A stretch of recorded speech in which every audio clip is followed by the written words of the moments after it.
Namaskara and Vanakkam and good afternoon and a big hello. I'm Nagarjun Dwarkanath and you're watching SoSouth and India Today. And today, once again, we bring you stories across the southern part of India which makes the top stories, and you'll get in the next half an hour every nook and corner of South India being covered.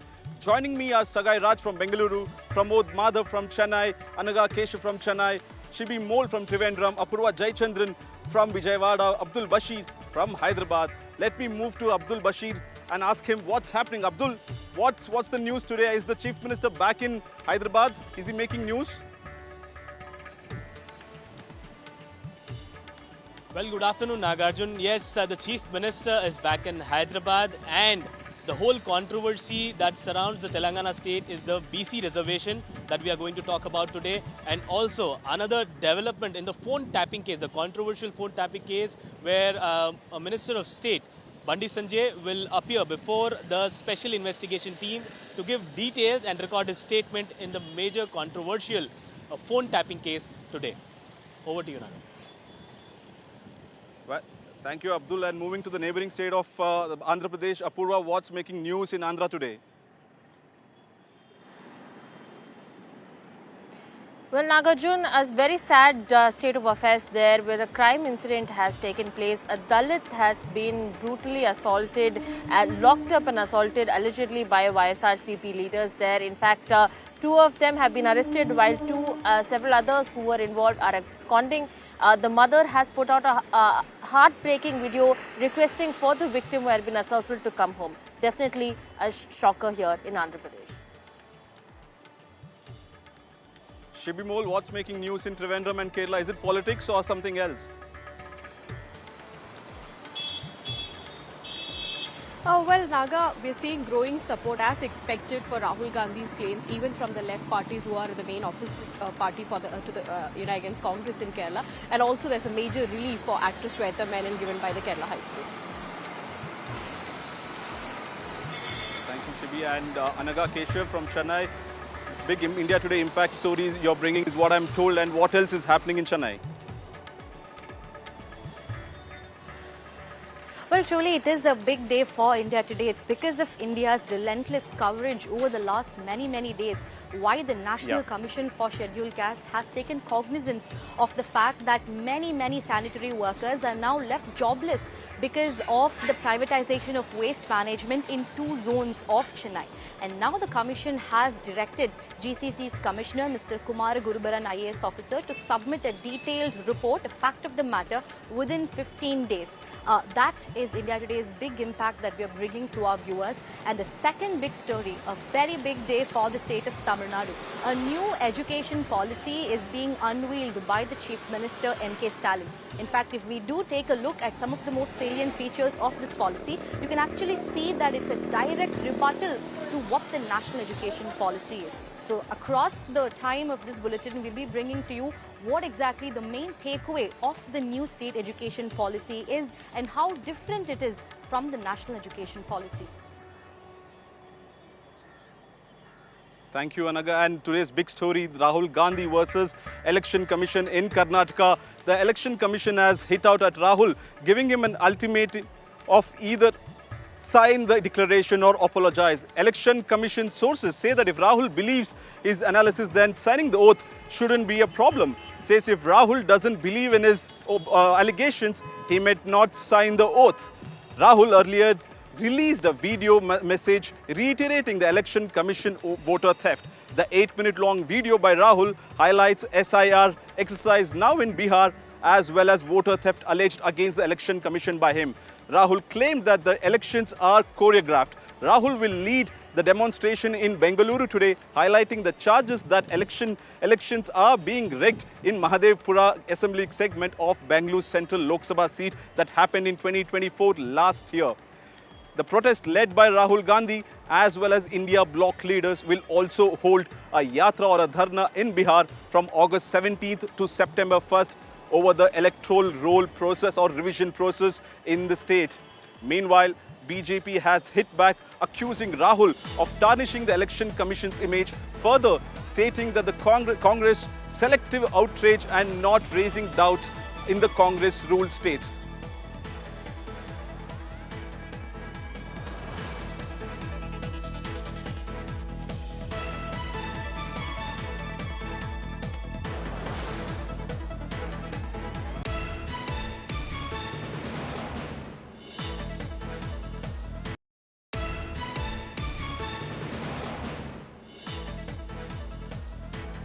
breaking news coming in. Rahul Gandhi alleges that BJP has won the Lok Sabha polls due to the voter fraud. Rahul alleges fake voters, new names added in the electoral list. Dares BJP, an open day to BJP. A BJP open dares Rahul Gandhi saying, sign the oath if you're confident. And Rahul hits back saying, I have taken oath in the parliament. Rahul asks, why is EC asking me to take oath again? And Rahul once again says, Election Commission's website shut after the Congress started asking serious questions. Breaking news coming in from Bengaluru when Rahul Gandhi has hit back at the Election Commission as well as the BJP. चुनाव आयोग से हम voter list मांगते थे, electronic soft copy voter list की मांगते थे, वो मना कर देते। वीडियोग्राफी मांगी, उन्होंने नहीं दी और फिर कानून बदल दिया और फिर कहा कि 45 दिन के अंदर 45 दिन के बाद वीडियोग्राफी को रद्द खत्म कर देना चाहिए, डिस्ट्रॉय कर देना चाहिए। और आपने मेरा कल प्रेस कॉन्फ्रेंस देखा होगा, उसमें हमने 100% साबित कर दिया है कि इलेक्शन कमीशन और बीजेपी ने मिलकर आपसे कर्नाटका से लोकसभा चुराई है। डुप्लीकेट वोटर मतलब एक वोटर अनेक बार वोटिंग कर रहा है, ऐसे तकरीबन 12,000 वोटर हैं। ಈ ರೀತಿಯಾದಂತದ್ದು ಸರ್ಸಮಾನವಾಗಿ 12,000 मतಗಳು ಇವತ್ತು ನಾವು ಕಂಡಿದ್ದೇವೆ। फेक एंड इनवैलिड एड्रेस मतलब इनका पता नहीं है या फिर 0 नंबर एड्रेस है। बल्क वोटर एक एड्रेस में और जब उनको वहां हम ढूंढने जाते हैं वहां पे कोई नहीं है और घर का मालिक बीजेपी का लीडर। ಅಲ್ಲಿ ಯಾರಿದಾರಂತಂದ್ರೆ ಅಲ್ಲಿರ್ತಕ್ಕಂಥದ್ದು ಬಿಜೆಪಿ ಪಕ್ಷದ ಒಬ್ಬ ನಾಯಕ। इनवैलिड फोटोज 4,000 वोट जिसमें फोटो है ही नहीं या इतनी छोटी फोटो है कि दिखाई नहीं देती। ಕೆಲವೊಂದು ಮತದಾರರ ಗುರುತಿನ ಚೀಟಿಯಲ್ಲಿ ಮತದಾರರ ಭಾವಚಿತ್ರನೇ ಸಿಕ್ಕಲ್ಲ। 4,000 ಈ ರೀತಿಯಾದಂತ ಪ್ರಕರಣಗಳನ್ನ ನಾವು ನೋಡಿದ್ದೇವೆ। और 34,000 तकरीबन 34,000 वोट जहां फॉर्म 6 को मिसयूज किया गया है। पिछले चुनाव में बीजेपी ने कहा, मोदी जी ने, इनके नेताओं ने इस पर आक्रमण किया, हिंदुस्तान की संस्थाओं को खत्म करके इस पर आक्रमण किया। हमने कॉन्स्टिट्यूशन की रक्षा की, संविधान की रक्षा की थी। ये जो किताब है इसमें भारत की हजारों साल की विचारधारा है। इसमें महात्मा गांधी, अंबेडकर जी, जवाहरलाल नेहरू, सरदार पटेल की आवाज गूंजती है और इसकी नींव, इसका foundation one man one vote. Allegations coming in from the leader of opposition from the Congress party, Rahul Gandhi, is in Bengaluru today taking direct jabs at the Election Commission as well as the BJP. Joining him on the stage are Mallikarjun Kharge, DK Shivkumar and the Chief Minister of Karnataka, Mr. Siddaramaiah. Yesterday we heard Rahul Gandhi 24 hours back giving a challenge to the EC and the BJP to prove that whatever his allegations have been proven wrong. He released a set of data where in Mahadevapura Assembly constituency in Bengaluru Central Lok Sabha seat, he alleges that 1 lakh voters have been added. In fact, India Today went and did a reality check in one of the constituencies called Mahadevapura in Bengaluru, in one such area called Munareddy Garden, where one house had 80 such voters registered. But however, the BJP has challenged Rahul Gandhi also to come to the court or argue in the parliament and questioning that why is the Congress party making press conferences talking to the media? Why not go to the court and challenge this data in front of the court while the Election Commission asked Rahul Gandhi take the oath and come meet us and give it in an affidavit. Rahul Gandhi has hit back at Election Commission saying that I've already taken oath in the parliament. Why do I have to take it another time and take my data? This is not my data. In fact, this is the data taken from the Election Commission website as Congress alleges. Congress has hit back at BJP saying that if you had lost 15 seats, you would never been in power. If this is the case or scenario in Bengaluru Central Lok Sabha seat, imagine the plight in Bihar, Madhya Pradesh, Maharashtra, Haryana and across India. Today, Rahul Gandhi is leading the charge against Election Commission as well as BJP here in Freedom Park in Bengaluru. The protest started an hour back and now we just heard Rahul Gandhi speak against Election Commission. In a while from now, he will move from Freedom Park he will move from Freedom Park to Election Commission office near KR Circle and submit a memorandum to the Election Commission here in Bengaluru. Joining me now is Sagai Raj from Bengaluru. Sagai, you have been tracking Rahul Gandhi's speeches and the protests very closely since this morning. What's happening? What are the allegations that Rahul is making this morning? हमारा story को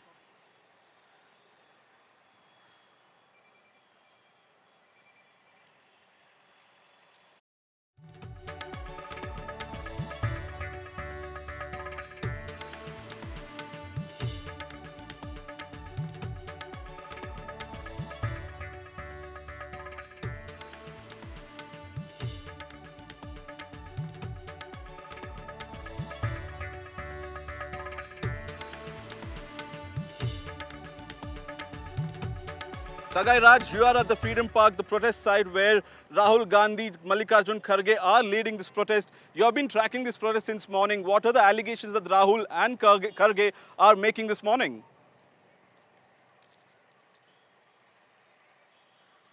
Rahul Gandhi continues his attack against central government as well as Election Commission of India, stating that they are trying to fool around, and he has also said that after the expose of Congress party, now the Election Commission is apprehensive and also shut down all the Election Commission website, including Madhya Pradesh and Rajasthan.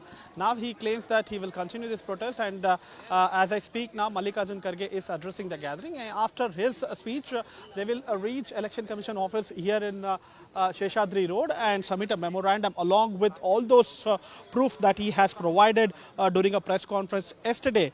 And subsequently, he will demand the Election Commission to go ahead and take action against all those vote fraud which is mentioned in the press conference. And remember, he has also categorically mentioned about the demand which was made by Election Commission on social media, where they have asked whether he will go and oath on all his allegations that he has made. He will take oath on that and submit a memorandum. So we need to wait and watch whether Rahul Gandhi will do that or he will just submit a memorandum inside.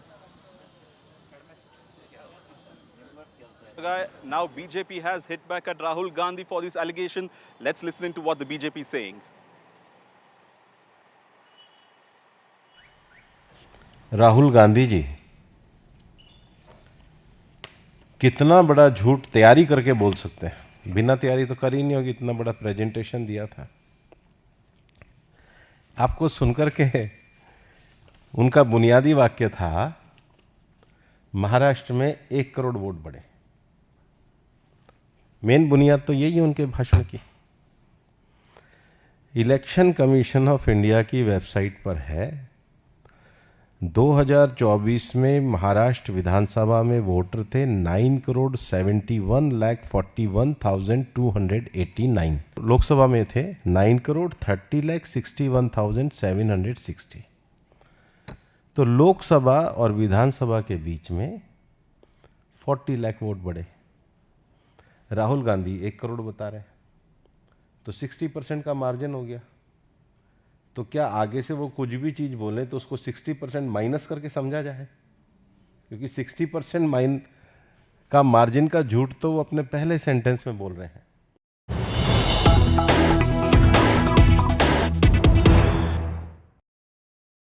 While breaking news coming in that left parties also support Rahul Gandhi on the voter fraud claims. CPI Neta alleges voter fraud manipulation in Thrissur in Kerala and questions the trend in change in Thrissur, and not just in Thrissur but in Kerala as well. EC asks Rahul Gandhi to submit both on charges that he has made in the last 24 hours. Sources in the Election Commission has said that signed oath to prevent backtracking so that Rahul Gandhi does not go back on his statement. Let's get Shibi on the news. Shibi, what's happening in Thrissur? What is the CPI alleging? Is there specific data that the left parties are also trying to look at and release to the media as to what exactly has happened in Thrissur? Well, Naga, the person who raised this allegation, the CPI leader, was also the Left Democratic Front's candidate for the Thrissur Lok Sabha constituency. There's already a case pending before the High Court regarding the manipulation in Thrissur, manipulation regarding the voters in Thrissur Lok Sabha constituency.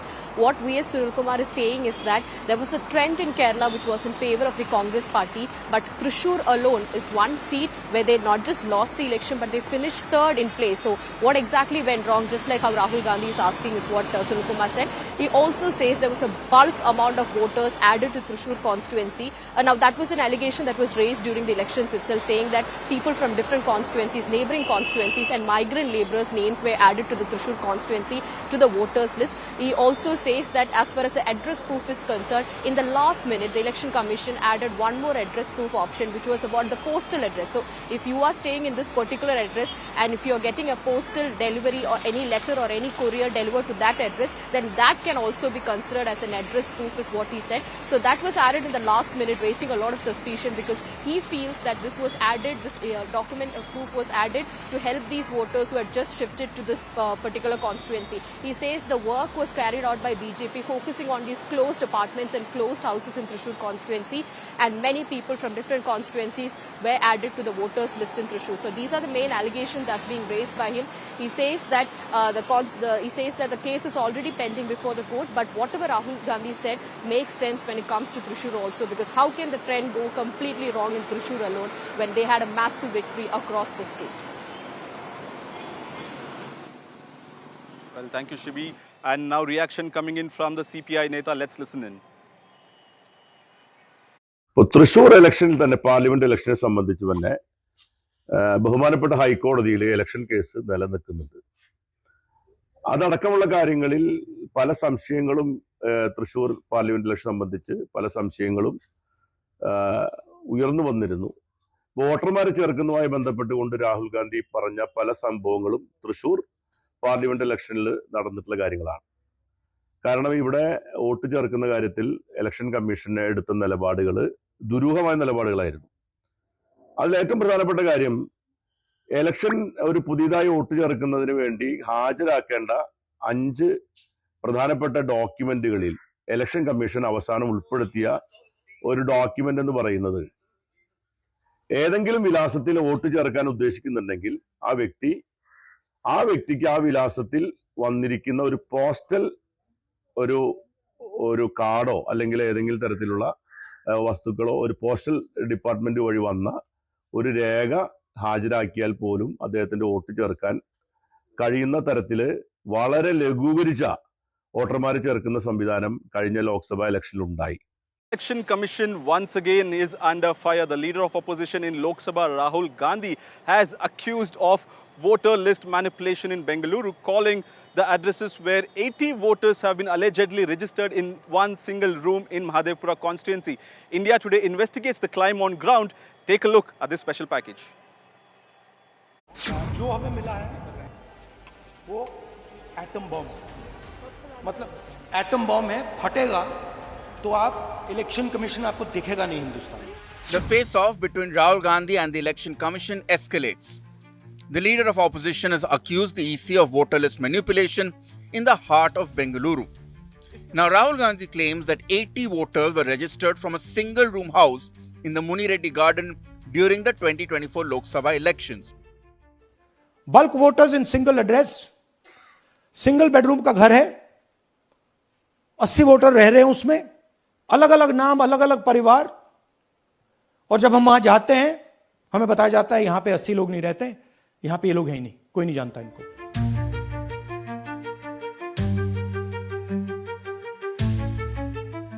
India Today visited the address at the center of this political storm, and what we found raises serious questions.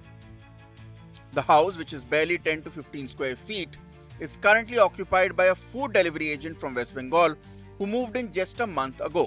He claims he has no link to the alleged 80 voters and has denied knowing anyone on the list. आप यहाँ पे बाड़े में रहते हो? हाँ, rent. किसका घर है ये? वो सर का नाम जयराम रेड्डी.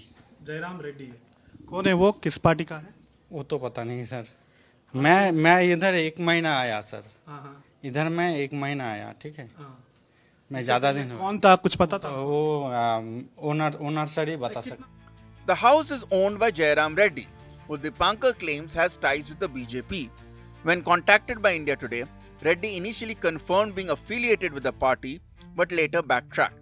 ನೀವೇನಾಗಿದ್ದೀರಾ ಬಿಜೆಪಿ ಪಾರ್ಟಿಯಲ್ಲಿ ಸರ್ ಜಯರಾಮ್ ಸರ್? ಸುಮ್ಮನೆ ನಾವು ಪಾರ್ಟಿನಲ್ಲಿ ಏನು ಇಲ್ಲ, ನಾವೇನು ಮೆಂಬರ್ ಇಲ್ಲ, ಯಾವುದಿಲ್ಲ. ಎಲೆಕ್ಷನ್ ಟೈಮ್ ಬಂದ ಬಿಜೆಪಿಗೆ ವೋಟ್ ಹಾಕ್ತೀವಿ ಅಷ್ಟೇ. ಹೌದಾ? ಇಲ್ಲ ನೀವು ಬೆಲೆ ಪಾರ್ಟಿ ವರ್ಕರ ಹೆಂಗೆ ಏನ್ ಕತೆ? ಇಲ್ಲ ಅದೇನು ಇಲ್ಲ. ಓಕೆ ನೀವು ಯಾವ ಪಾರ್ಟಿ ಜೊತೆ ಅಸೋಸಿಯೇಟ್ ಆಗಿಲ್ವಾ? ಇಲ್ಲ. Shockingly, Reddy also admitted that he never informed Election Commission officials about the anomaly, despite knowing that most of the registered voters no longer reside there.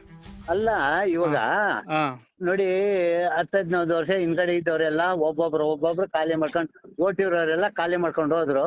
ಆಮೇಲೆ ನೀವು ಅಲರ್ಟ್ ಮಾಡ್ಬೇಕಲ್ಲ ಎಲೆಕ್ಷನ್ ಕಮಿಷನ್ಗೆ ಈ ತರ ಇದೆ ಅಂತ. ಇದ್ರೂ ಅದೇ ಹೆಸರಲ್ಲಿ ಇವತ್ತವರೆಗೂ 80 ಜನ ವೋಟರ್ ಲಿಸ್ಟ್ ಎನ್ರೋಲ್ ಮಾಡಿದ್ದಾರೆ. ಇಲ್ಲ, ಇವಾಗ 80 ಜನ ಇದ್ದಾರೆ ಅಂತ ವೋಟರ್ ಲಿಸ್ಟ್ ಬರ್ತೈತೆ ಅಷ್ಟೇ. ಅವರು ಬೇರೆ ಕಡೆ ಎಲ್ಲ ಡಿವೈಡ್ ಆಗ್ಬಿಟ್ಟಿದ್ದಾರೆ. ಕೆಲವರು ಊರಲ್ಲಿ ಇದ್ದಾರೆ, ಕೆಲವರು ಊರ್ ಕಡೆ ಹೋಗ್ಬಿಟ್ಟಿದ್ದಾರೆ. ಆ ಎಲೆಕ್ಷನ್ ಟೈಮ್ ಅಲ್ಲಿ ಬರ್ತಾರೆ, ವೋಟ್ ಹಾಕ್ತಾರೆ, ಹೋಗ್ತಾರೆ. ಕೆಲವರು ಅದು ಕ್ಯಾನ್ಸಲ್ ಆಗಿ ಊರಲ್ಲಿ ಸೆಟ್ಲ್ ಆಗಿ ಹೋಗ್ಬಿಟ್ಟಿದ್ದಾರೆ. ಎಲ್ಲ ಒರಿಸ್ಸಾ, ಬಿಹಾರ, ನಮ್ಮ ಮಂಡ್ಯದ ಕಡೆಯವರು. Faced with tough questions, Jairam Reddy assured that he would alert election authorities about the potential voter list discrepancies. While Jairam Reddy deflects responsibility, the Congress insists that its voter list fraud was engineered to benefit the BJP. For now, what's clear is this: Rahul Gandhi's claims have found some ground.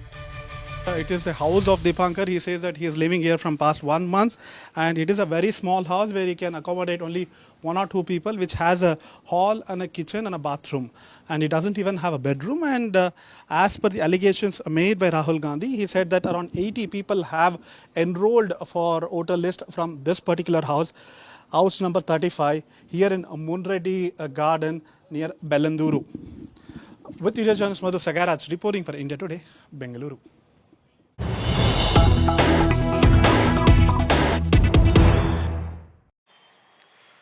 Well, in other stories, state versus centre face-off brews. Karnataka state education policy to replace the national education policy. The State Education Commission today is to submit the report to the Chief Minister of Karnataka this evening. The Karnataka Education Commission is headed by former UGC chairman as well. Not just Karnataka, the Tamil Nadu state unveils the 3-language policy. Tamil Nadu CM unveils the new education state policy today there in Chennai as well. Stalin has said NEP is regressive and anti-social and anti-justice. Stalin also said that in NEP, Hindi imposition is attempted by the centre or the union government. New state education policy recommends UG admission based on the class 11 and class 12 marks. Joining me is Sagai Raj from Bengaluru. Sagai, the Education Commission is set to give us report today on the state education policy to the Chief Minister of Karnataka. What are we picking up from here? So what we get to learn through our sources is Education Minister will be submitting a report to Karnataka Chief Minister Siddharamaiah this evening.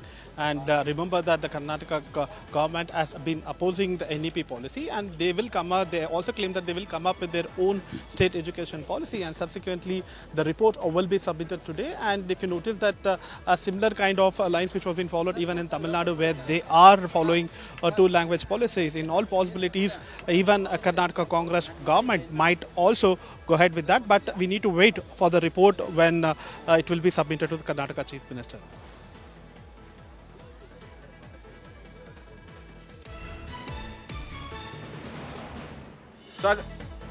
Sagai, this took a bit of time. 2 years or 24 months is what the commission has taken to submit the education policy. Will the BJP, considering the monsoon session will start from Monday, will the BJP vehemently oppose this education policy on the floor of the House? Absolutely, you need to also check the timing of it, because assembly session is going to begin from Monday, and the education department is going to submit this, and probably it will be placed in the cabinet amidst the ongoing session, and thereafter it will be taken in the House, and definitely BJP will oppose this. And we have seen even in the past when Karnataka government had opposed the implementation of NEP, BJP had criticized the move of Karnataka Congress government, and even if you notice, Karnataka Congress government went on to say that they don't want to have any kind of negative impact on the students who are already following NEP, and probably once the academic year gets over, they will try to implement the state education policy. But they have given a deadline, and now they have come up with the policy. We need to wait and watch what will be there in it, what all the policies which will be revoked by the Karnataka government, and what are the policies that will be introduced by the government. If the report gets submitted, we'll get to know about the entire picture about it.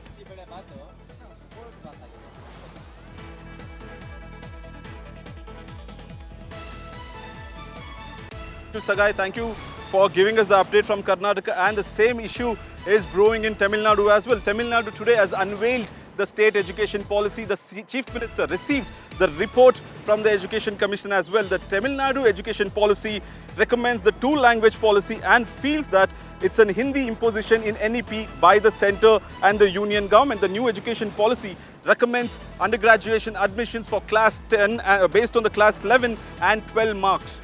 Joining me now is Anaga Keshav from Chennai. Anaga, the Chief Minister has received the state education policy report after Karnataka. It's another South Indian state which is going into the SEP model. What are the key features of this SEP, and how is the BJP and opposition parties looking at it? Well, in fact, there are four main takeaways in the state education policy that differentiates it from the national education policy. The first one is, of course, the two-language policy. There will only be Tamil and English language that the government school students will be studying in the new state education policy. That's number one. And number two is the fact that all boards, be it CBSE or ICSE or even international board, every single school, be it private or government in Tamil Nadu, will now study Tamil language till 10th standard. That's 100% compulsory. And the third main takeaway is that there's not going to be any public examination for students studying in 3rd, 5th and 8th standard. Unlike the NEP, which advocated for public exams for students studying in these classes, now the SEP says that we're going to be removing the public examinations. All students will have a no detention policy. Every single students will clear their examination without having to sit for a public exam. That's the third main takeaway from the state education policy. And the fourth new policy is that for class 11 students, there's not going to be any examination, because Minister Anbil Mesh Poyamali, when he was talking to me, he said that he doesn't want students who are studying in class 11 to undergo any sort of pressure continuously year after year. There's board exam in class 10, again board exam in 11, again in class 12. That's going to cause a lot of mental distress and agony for students, and that's why, in order to ensure that they have a year's schooling period, we are scrapping a public education for class 11 students, is what Anbil Mahesh said. So there will be public examination for class 10 and class 12, but class 11 is going to be a cooling period of sorts. That is going to be the main differentiation between the national education policy and the state one. But the BJP has picked this issue up by saying that the state education policy should rather be renamed as state egoistic policy. That's the kind of hit out that the BJP has given at the ruling DMK administration. The BJP's senior leader Tamizhisai Soundararajan, she's gone and said that the state education policy is nothing but old wine in a new bottle. That's the kind of analogy that she has drawn by stating that the state has rejected NEP and adopted its own education policy as nothing but an ego move. And that's why she has renamed the state education policy as state egoistic policy. My colleague Anaga Keshav has spoken to Tamizhisai Soundararajan, the former BJP president, on the same issue. Let's listen in. The Tamil Nadu government has released its own state education policy where it directly counters the national education policy. It says that the examination for class 11 students will be done away with. Secondly, it will only be a two-language policy, with the main focus on only Tamil and English. How are you viewing the new education policy, ma'am? A new education policy, it is the state education policy, it is only a divisive policy. It is only an egoistic policy. I can rename the state education policy as the DMK state egoistic policy, because almost they have cut and copied the national education policy, but they want to shrink the future of the children, the education, only to a local level. Till now, they have ruled Tamil Nadu for 5 times. Now only they are talking about Tamil education. So totally, it is only a political vendetta. It is not to empower the children, only to eliminate the children from the national and global level education. More stories from the coastal city of Chennai, handing over to Anaga Keshav.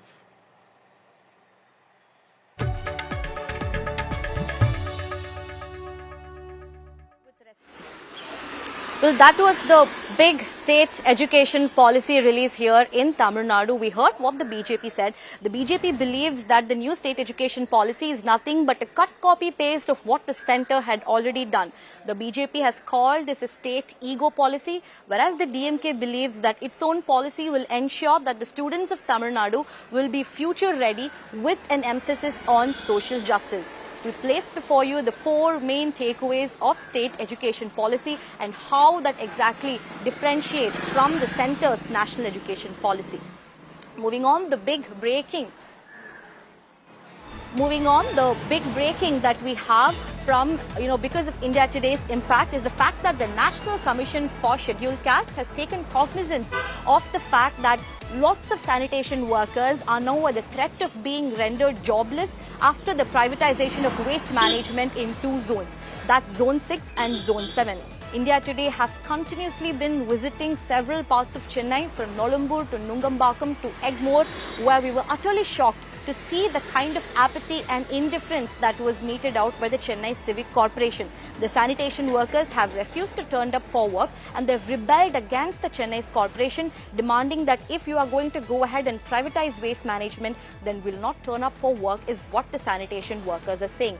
Chennai's Mayor Priya has also reacted on this story. In fact, she's taken a political turn by hitting out at the ADMK by saying that when ADMK were in power, they had privatized 10 zones.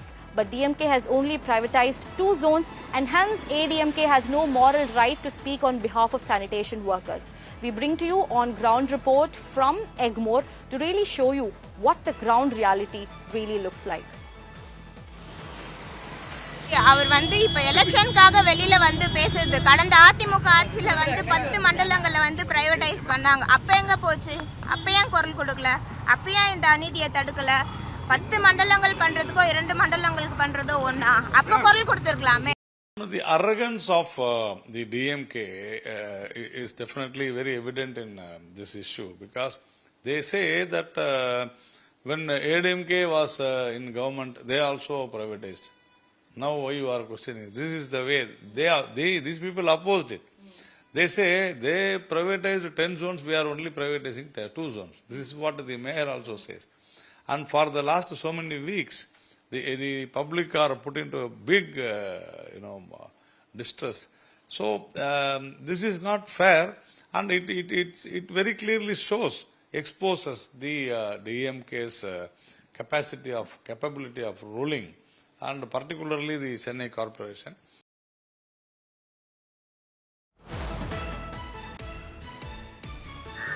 Well, in fact, the Chennai's police had also issued a notice to the sanitation workers who were placed outside the Ripon building, asking them to move away and vacate immediately. And that has drawn the ire of citizens, questioning the authorities and those sitting in power as to why is it that such apathy and indifference is being meted out to these poor sanitation workers who are only fighting for their livelihood. Moving on to our next story, our correspondent Abdul Bashir brings you the latest from the city of Hyderabad regarding Bandi Sanjay's phone tapping case.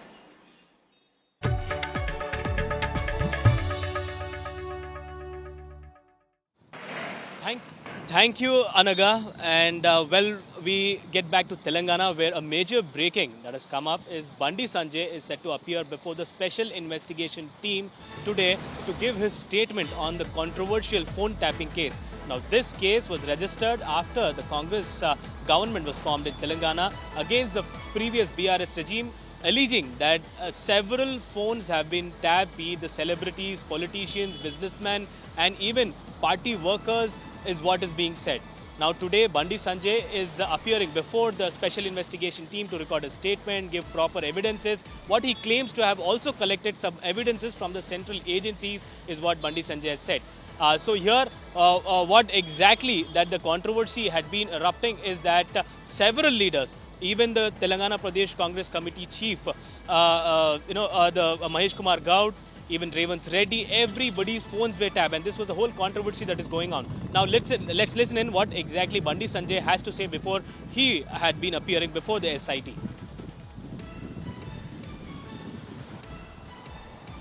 కుటుంబ సభ్యుల ఫోన్లు, మా సిబ్బంది ఫోన్లు, మా ఇంట్లో పనిచేసే వర్కర్ల ఫోన్లు, మా పార్టీ నాయకుల ఫోన్లు, మా పార్టీ కార్యకర్తల ఫోన్లు కూడా ఇలా కేసీఆర్ గారి ప్రభుత్వం ఇలా అన్ని కూడా ఫోన్ ట్యాప్ చేయబడ్డాయి.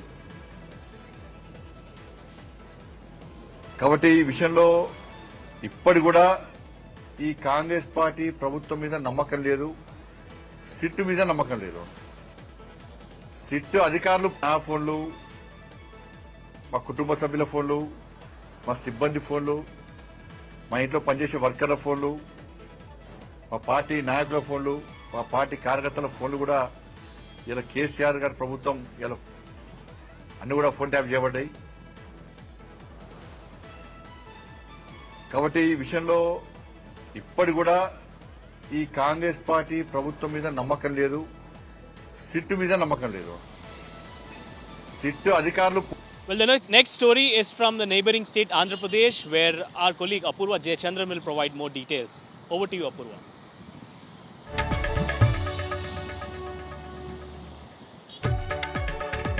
Thank you, Abdul. We have a breaking news coming in here from Andhra Pradesh. Violence that has taken place in the quaint temple town of Tirupati, where a Dalit youth was allegedly attacked by members who have been linked to the YSRCP senior leader there, Karnataka Reddy. A video that has been released by the alleged assailants also shows the kind of manhandling and the kind of assault that the Dalit man was meted out with. In fact, the victim there, Pavan, is currently absconding, is what we are getting to hear. Police sources within the Tirupati district do state that two people closely linked to YSRCP senior leader there, Karnataka Reddy, have been arrested, while several others are still absconding. Search lookout notice has also been issued to those who have been absconding in this incident as well.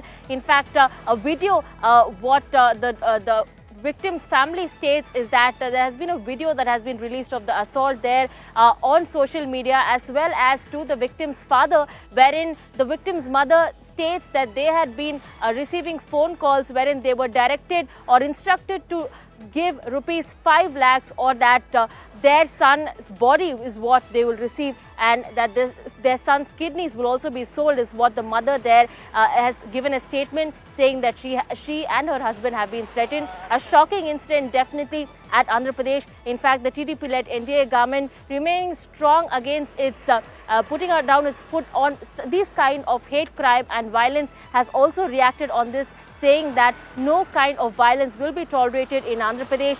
Factionism, rowdyism and these kind of violence acts will not be kept silent, and that action will be taken.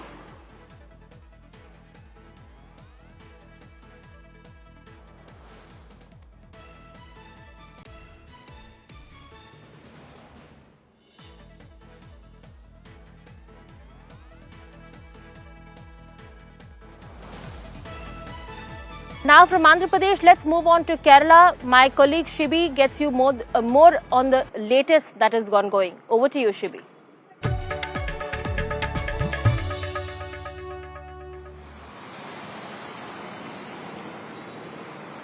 Thank you, Apurva. Well, in a major relief to actress Shweta Menon, the Kerala High Court has stayed further proceedings in a case that was registered against her, alleging that she acted in vulgar content and obscene scenes in movies and advertisements with the aim of making financial gains.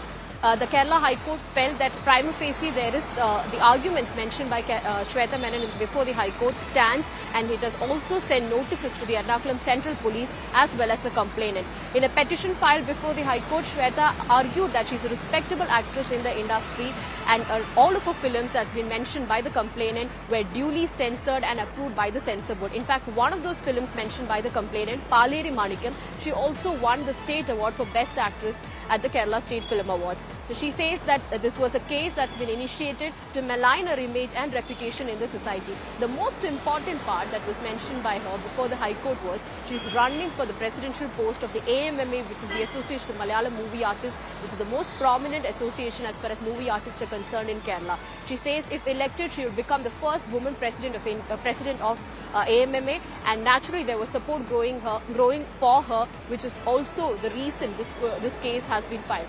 Remember, the executive committee of the AMMA, which was led by the then president, actor superstar Mohanlal, had resigned following the revelations and the allegation raised after the Hema committee report was published. The Hema committee report, after following the Hema committee report, there were allegations raised against the office bearers of the organization, which led to the resignation of the executive committee led by Mohanlal. Following which an election is already scheduled to take place on August 15. She says that the complaint was filed on the same date as the last day for the nomination to be withdrawn for the presidential post. So she says these are the issues that could be the reason this case has been registered, and in a major relief, the High Court has stayed all the further proceedings in the case. Now moving on to the next story, the Syro Malabar Church as well as other factions in Kerala, the church factions in Kerala have sharply criticized the BJP after two of its priests and nuns and other Christian community workers were attacked allegedly by the Bajrang Dal activists in Odisha. In fact, we have some breaking coming up. We are tossing it back to Nagarjun. Well, thank you, Shibi. With that, we come to the end of today's SoSouth Bulletin, and I would want to thank Sagai Raj, Apurva Jayachandran, Abdul Bashir, Anaga Keshav, as well as Shibi Mole. Keep watching India Today for latest updates.